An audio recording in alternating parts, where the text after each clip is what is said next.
નમસ્કાર દર્શક મિત્રો, હું છું પદ્મા અનિશા. તમે જોઈ રહ્યા છો લોકસામના ન્યૂઝ. તો જોઈએ આજના સમાચાર. ભાવનગરથી અમારા રિપોર્ટર ગૌતમ બારૈયા સાથે. ભાવનગરની સિટી બસનો સર્જાયો અકસ્માત.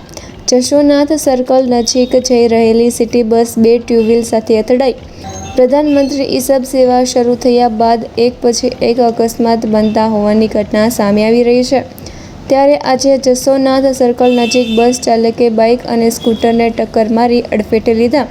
જોકે આ અકસ્માતની ઘટનામાં સદનસીબે કોઈને ઈજા પહોંચી ન હતી, પરંતુ બંને વાહનોને મોટી નુકસાની પહોંચી હતી અને લોકોના ટોળા મોટી સંખ્યામાં ઉમટી પડ્યા હતા. સમગ્ર બનાવ મામલે વાહન ચાલક નીલમબાગ પોલીસ મથક ખાતે પહોંચ્યા. ભાવનાબેન, અમે અહીંયા પ્લી ગાર્ડને ઉભા છીએ, મારા દીકરો ને મારા મામી ત્રણે. તો એ સાઈડમાંથી એક હાવ સાઈડમાં ઉભા હતા, હાવ અંદરથી ગાડી બસ કાઢી બેની ગાડી ઉડાડીને વયા ગયા. ઈ કે કઈ વાગ્યું થોડું, તમને વાગ્યું થોડું છે કે તમને, તો અમે તો વયા જ જાય ને, ઉભા નથી રહેતા બધા. આ બધી ગાડી વાહે કરી કે ભાઈ ના ના તમે રાખો કે તમને વાગ્યું તો થોડું ઈ કે એમ એવું બધું બોલ.